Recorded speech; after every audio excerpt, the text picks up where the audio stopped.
Our hearts beat to the city streets. We began to feel the fire. Capítulo 3. A Turma do Barracão. A descida pela rua de chão batido era uma terapia coletiva. O pó vermelho do caminho subia com nossos passos, impregnando nossas roupas e mochilas com o cheiro seco e bom da terra. À nossa esquerda, o rio serpenteava, suas águas marrons refletindo o sol da tarde, carregando histórias e segredos. Era o mesmo rio onde nadávamos nos fins de semana, onde nossas vozes ecoavam contra as pedras, onde as primeiras paqueras e confidências aconteciam sob o manto quente do verão. Aquele rio era o sangue da cidade, e nós, suas células mais jovens e barulhentas. A conversa fluía fácil, como sempre. Andrei tentava ensinar um riff de guitarra imaginária, seus dedos dançando no ar, seu rosto uma máscara de concentração rock and roll. É assim, pô! Dum, dum, dum, dum! Ele fazia o som com a boca, balançando a cabeça para fazer seus cabelos loiros ondularem dramaticamente, um frontman sem palco. Parece um mosquito agonizante, Andrei, zoou Hugo, desviando de uma pedra no caminho com a agilidade de quem conhece cada centímetro do chão. Hugo, com suas sardas e cabelo loiro quase branco, era o mais pragmático do grupo, o pé no chão da nossa turma de sonhadores. É o começo de Back in Black, seu herege! Andrei revidou, fingindo uma dor profunda no peito, como se tivesse sido esfaqueado. Falta cultura musical nessa molecada. Parece mais as antas sangram, gaguejou Pipe, provocando uma gargalhada geral que ecoou pelo vale. Pipe, cujo nome verdadeiro ninguém quase usava, era nosso coração mais puro. Sua gagueira, longe de ser uma barreira, era parte do ritmo único de nossa turma. Ninguém tinha pressa quando ele falava. Suas pausas eram preenchidas com paciência e afeto, e a recompensa era sempre um insight hilário ou profundamente sincero. Eu caminhava em silêncio, um pouco à parte, ainda absorto nos meus pensamentos sobre Sarah. Frank, com seus longos passos, logo se equiparou a mim. Ele era 1 ano mais velho, mas sua altura o fazia parecer uma espécie de guardião gentil do grupo, um farol de tranquilidade. "Tá quieto hoje, carioca", observou ele, sua voz um baixo tranquilizador que parecia vir do fundo da terra. "A mosca azul picou forte, hein?" "Não sei do que você está falando", menti, olhando para o horizonte, para as montanhas que circundavam a cidade, tentando parecer interessado na geografia local. "Tá bom", ele sorriu, sem pressionar, seu olhar entendido. Frank sempre soube quando ficar quieto. Havia uma profundidade nele que ia além dos 15 anos, uma serenidade que às vezes parecia carregar o peso de segredos que nenhum de nós podia imaginar. Ele via coisas, e a gente sabia, mas era um assunto que a gente não tocava, um pacto não dito. Atravessamos a ponte de madeira que rangia sob nossos pés, um som familiar e confortante. Virando à direita, entramos em uma viela escondida entre árvores, um caminho secreto que levava ao nosso santuário, o Barracão, ou, como batizamos em homenagem ao nosso desenho favorito, o Castelo de Grayskull. Era um barracão velho que pertencia a seu Leomir, um pescador da região que devia ter seus 60 anos, mas cuja história parecia ter o dobro. Cabelo grisalho curto, sempre com uma boina preta, ele tinha um ar de Popeye sem o espinafre, com um olhar que havia visto o tempo passar. Sua história era triste. Seu filho único, Adalberto, que teria mais ou menos nossa idade, havia se afogado no próprio rio que agora nos divertia. Para seu Leomir, ver um bando de meninos usando aquele lugar abandonado não era uma invasão, era uma bênção. Era como se em nós ele visse ecos do filho que perdeu, ouvisse o barulho da vida que um dia havia silenciado. Ele não só permitiu que usássemos o barracão, como nos ajudou com madeira, pregos e conselhos raros mais sábios. "Cuidem desse lugar, meninos", dizia ele, sua voz rouca como a superfície de uma rocha, carregada de uma dor antiga. Lugares precisam de vida dentro deles, senão eles morrem. E a gente entendia. não com a cabeça, mas com o coração. E nós demos vida àquele lugar. Conseguimos caixas de feira que viraram mesas e cadeiras. Um sofá velho, desbotado e com molas às mostras, que era o trono de nossas reuniões, testemunha de tantos segredos. Um quadro negro onde rabiscávamos desde equações matemáticas até os planos para as nossas próximas aventuras. Um mapa do nosso mundo imaginário. Mas a alma do barracão estava nas paredes. Fui eu quem as pintou, passando tardes inteiras com pincéis e latas de tinta doadas. Transformei aquelas madeiras velhas e rachadas em um mural colorido da nossa infância. Lá estavam Speed Racer, Ultraman, He-Man e a já mencionada Castelo de Grayskull, Scooby-Doo e sua turma. E, modéstia à parte, meus desenhos ficaram bem legais. Sempre desenhei bem. Era a minha linguagem nativa, a maneira como eu me expressava com o mundo. No centro de uma das paredes, eu estava trabalhando há meses em um painel especial, um retrato da nossa turma, num estilo cartoon, capturando a essência de cada um. Amaury com seus óculos e uma pilha de livros prestes a cair, Andrei com sua guitarra invisível e ar de rockstar, Luizinho com um sanduíche na mão e migalhas pela camisa. Era meu projeto de coração, minha homenagem àquela irmandade. Ao entrarmos, o familiar cheiro de madeira envelhecida, tinta e terra molhada nos envolveu como um abraço. Era o cheiro da liberdade, da amizade, de sermos nós mesmos, sem medo de julgamento. Aí, pessoal, começou Luizinho, já se dirigindo à sua caixa de guloseimas escondida atrás do sofá com a precisão de um tesouro. Acho que nosso amigo carioca se apaixonou hoje. Ele jogou uma pequena bola de borracha em mim que acertou em cheio no peito, um disparo de precisão duvidosa. Mas quem? Perguntou Amaury, pegando um gibi do Homem-Aranha de uma pilha organizada por ele em um canto. Sua mente metódica precisava de dados. Nunca vi esse doido do Cláudio com ninguém, e olha que a Renatinha é vidrada na dele, Andrei interrompeu, completando a frase enquanto se acomodava no sofá com seu tambor, um instrumento de percussão improvisado que era o terror das nossas reuniões. Mas aí, ele vai lá, diz pra ela que não sente o mesmo, e o pior é que a gata, em vez de ficar com raiva, fica mais apaixonada e ainda faz o cartaz do cara. Loucura. Ele bateu com força no tambor para pontuar sua indignação, um baque que ecoou no barracão. Essa é a manha, carioca? Perguntou Hugo, se levantando de uma caixa que servia de cadeira. Ele era franzino, herança de seu lado alemão, e seu rosto salpicado de sardas se contraiu em uma expressão de curiosidade genuína. Como é que é o esquema? Vocês têm que parar com isso, respondi, um pouco mais irritado do que pretendia. A imagem de Sara ainda estava fresca na minha mente, e a comparação com a Renatinha me pareceu injusta com as duas. Renatinha era linda, popular, mas era um sentimento que não nascia em mim. Com Sara era diferente. Era como se uma semente que eu nem sabia que carregava tivesse germinado de repente. Eu só fui verdadeiro. Não tem manha, não tem fórmula. Meu pai só me disse para sempre ser honesto e nunca brincar com o sentimento de ninguém. Eu só não sinto o mesmo que ela. Deixa o carioca, gente, interveio Frank, sua voz preenchendo o espaço com autoridade e calma. Ele se ergueu, seus quase 2 metros de altura fazendo sombra sobre nós, uma torre de razão. E, por isso, decreto, vai morrer virgem. Todos riram, inclusive eu, um pouco. Frank tinha esse dom, de com uma frase aliviar a tensão e nos lembrar que, não importa o que acontecesse, éramos amigos acima de tudo. Aí, se fosse eu, pegava a Renatinha na hora, disse Zezinha, balançando seu boné eternamente enfiado na cabeça. Ele era o menor de nós, e seu boné era uma guerra particular contra seu cabelo liso estilo Chanel, como ele dizia com desgosto.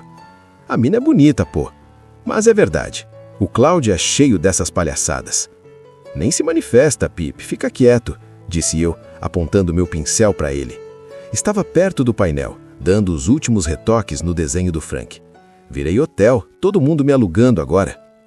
Os caras não me perdoavam por não ter saído com a Renatinha. Era um assunto que se repetia há meses, uma espécie de piada interna que eu sabia que vinha de um lugar de carinho, mesmo que fosse incômoda.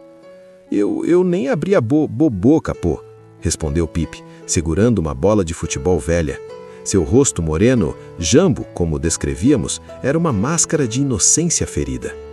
Ninguém aqui tá querendo te zoar, Cláudio, riu Andrei, jogando uma bala juquinha em minha direção. Mas que é foda. É tipo recusar um prêmio, mano. Foi quando a tensão do dia pareceu se dissolver. Enquanto me defendia das provocações, meus olhos pousaram na mesa onde um saco de mamonas estava aberto. Aquelas bolinhas verdes e aveludadas eram nossas munições preferidas para guerras improvisadas, a artilharia leve da nossa infância. Com um sorriso, catei um punhado. E então, como um só, aquela tarde tranquila se transformou em um campo de batalha épico. Mamonas voavam de todos os lados, acompanhadas de gritos, risadas e acusações de traição. Pipe jogou uma bola de futebol no meio da confusão e Hugo, num movimento desengonçado, escorregou numa casca de mamona e caiu de costas no sofá velho, que milagrosamente havia sobrevivido. Naquele caos, naquela alegria pura e despretensiosa, eu finalmente consegui esquecer a intensidade dos olhos azuis de Sara. Por alguns minutos preciosos, eu era só Cláudio, um menino entre amigos, rindo até doer a barriga, até cair no chão sem fôlego, com o gosto doce e levemente ácido da mamona na boca. A guerra de mamonas era um ritual de purificação. Aquela nossa amizade era realmente incrível. Éramos parceiros, confidentes, cúmplices. Éramos o porto seguro um do outro no mar turbulento da adolescência. E naquele barracão, éramos reis. Quando a poeira desceu e o cansaço nos atingiu, ficamos espalhados no chão do barracão, olhando para o teto de madeira onde teias de aranha dançavam com a brisa que entrava pelas frestas, ouriços dourados contra a luz do fim de tarde. Melhor hora do dia, suspirou Hugo, ainda deitado no sofá, que milagrosamente havia sobrevivido. Só perde a hora do almoço, corrigiu Luizinho, mastigando o último pedaço de seu pé de moleque, sempre com um plano alimentar. Eu estava sorrindo, meu coração leve, o peito limpo da ansiedade. O barracão não era só um lugar, era um pedaço de nós. E naquele momento eu não conseguia imaginar minha vida sem aquilo, sem eles. Eles eram a minha caixinha de memória, viva e barulhenta. O crepúsculo começou a pintar o céu com tons de laranja e roxo quando nos levantamos para ir para casa. A caminhada de volta foi mais calma, o cansaço e a paz nos envolvendo, o silêncio confortável de quem não precisa falar para se entender. Cheguei em casa ao entardecer. Minha irmã, Cláudia, ainda brincava com sua boneca de pano num canto da sala, num mundo só seu, inocente e protegido. O cheiro de pão fresco assando enchia a casa, um perfume de aconchego e amor, o cheiro da minha mãe. Minha mãe estava na cozinha, suas mãos habilidosas trabalhando a massa com uma força suave. Era mulata, alta, como eu disse, e seus cabelos bem pretos, presos num coque desleixado, brilhavam sob a luz da lâmpada, faixas de ébano. Beijei sua face e ela respondeu ao meu beijo com um sorriso largo, sem parar de mexer a massa. Um multitasking do amor materno. Vai tomar um banho, filho. Uma fornada de pão já está saindo do forno, ela disse, seu olhar me examinando rapidamente, a sempre presente antena maternal captando meu estado de espírito com a precisão de um radar. Você estava com seus amigos? Sim, mãe, estávamos lá no clube. A mentira saía fácil, um código entre nós. Clube? Ela repetiu, e eu quase pude ouvir o sorriso debochado em sua voz enquanto eu pegava a toalha de banho. Aquele barracão velho? É um lugar de encontro, dona Selma, retruquei, mostrando meu rosto na porta do banheiro, fazendo uma careta. A gente está fazendo melhorias, mãe. Tá bem legal, tem até arte na parede. Imagino, ela debochou de novo, mas seu olho brilhava de afeto, um orgulho por ver meu talento se expressando, mesmo que num barracão velho. Vai tomar banho, vai, e lava esse cabelo, tá cheirando a fumaça e terra. Logo a noite caiu de vez, trazendo consigo o silêncio sereno do bairro Baiminas, apenas quebrado pelo coachar distante de sapos. Eu já tinha feito todos os meus exercícios do colégio, a mente finalmente tranquila, limpa pela terapia do barracão. Sentei-me na cama, me encostando na cabeceira de madeira, com a minha revistinha do Homem-Aranha em mãos. As aventuras do Peter Parker, seu duplo senso de herói e homem comum, pareciam simples e diretas comparadas ao turbilhão do meu próprio coração. Ele lutava contra vilões. Eu lutava contra um sorriso loiro e um par de olhos azuis. Foi então que meu pai, Francisco, ou simplesmente Chico, apareceu na porta do meu quarto. Ele estava com seu pijama listrado, o rosto marcado pelo cansaço do dia de trabalho na marmoraria, mas com um grande e genuíno sorriso nos lábios. Era calvo, sua pele era um branco queimado de sol, testemunha de anos trabalhando ao ar livre, e não era muito alto, mas sua presença preenchia qualquer ambiente, era sólida e segura. Ele se sentou à beira da cama, a seda cedendo sob seu peso, e passou a mão grande e calejada em meu rosto, um gesto que era puro amor, uma bênção tátil. E aí, como foi seu dia de aula hoje, filhão? Foi show, pai, respondi, fechando a revista, guardando o Homem-Aranha para dar atenção ao meu herói real. E seu dia, como foi? Muito trabalho, ele respondeu, o sorriso não desaparecendo, mas seus olhos mostrando o cansaço. Foi bem puxado, na verdade, muita coisa para cuidar na marmoraria. Ele fez uma pausa, seus olhos escrutando os meus, lendo as linhas finas do meu rosto, lendo o meu estado de espírito. Você estava com seus amigos? Não foi vê-los hoje à noite? Tá cedão na cama. Temos prova amanhã, expliquei, omitindo a guerra de mamonas. Mas fica tranquilo que já estudei e já está tudo aqui na cachola. Apontei para minha própria cabeça um gesto confiante. Que bom, ele disse, e seu orgulho por mim era uma coisa quase palpável no ar, um calor que vinha dele. Você sempre foi muito inteligente. E sua historinha para o concurso, como vai? Ele se referia a um concurso de contos que eu estava participando, meu primeiro grande projeto literário. Já escrevi ela todinha, pai. Amanhã começo a desenhar as ilustrações.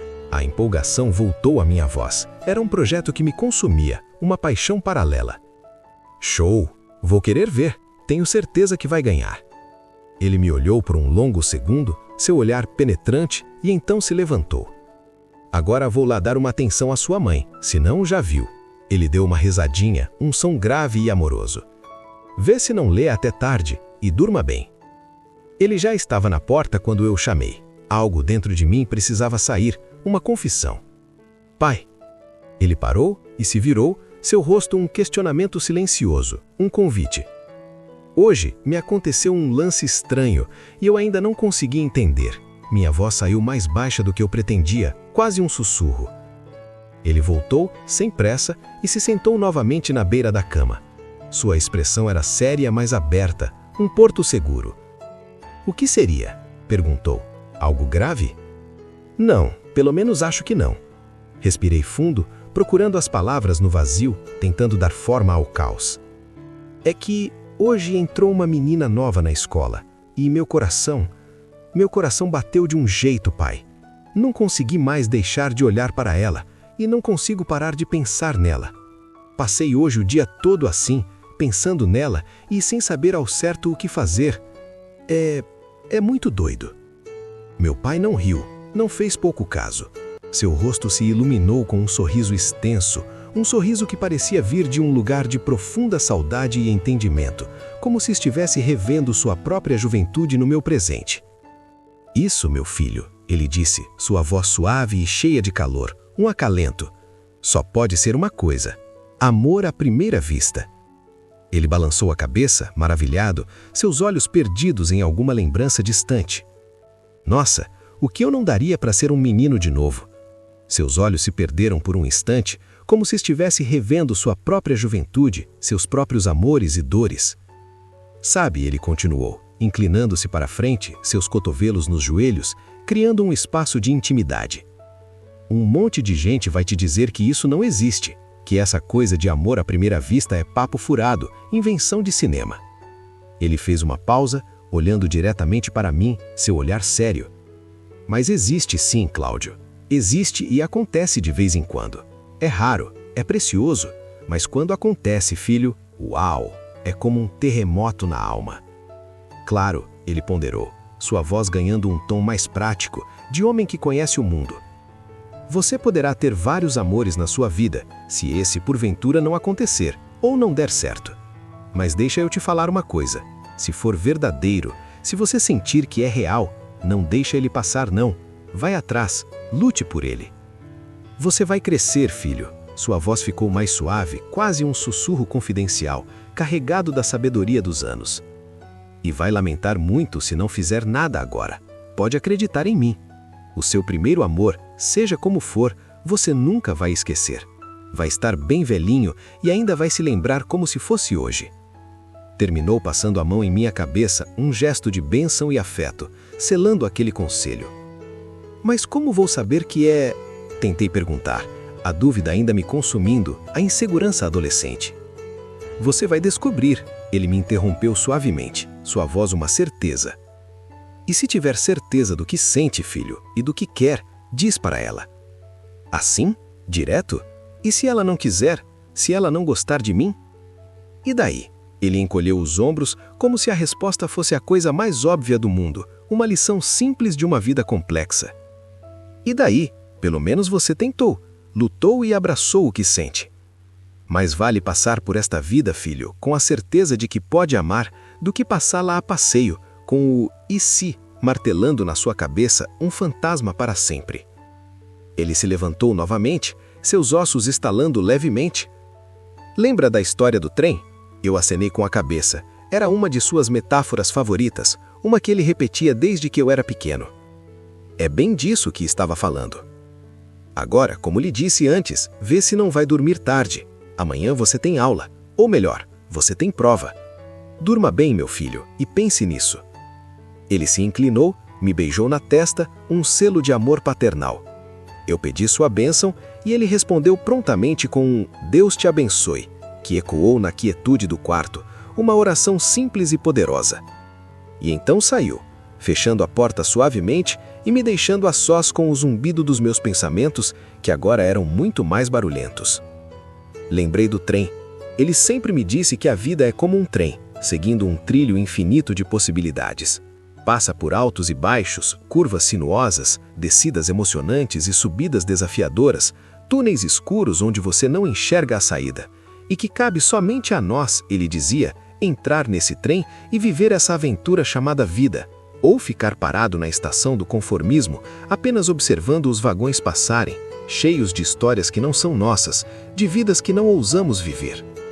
Deitado na cama, olhando para o teto escuro onde a luz da lua projetava sombras dançantes, eu sabia, com uma clareza que cortou através de todas as minhas dúvidas adolescentes, uma epifania silenciosa no escuro do meu quarto, eu sabia.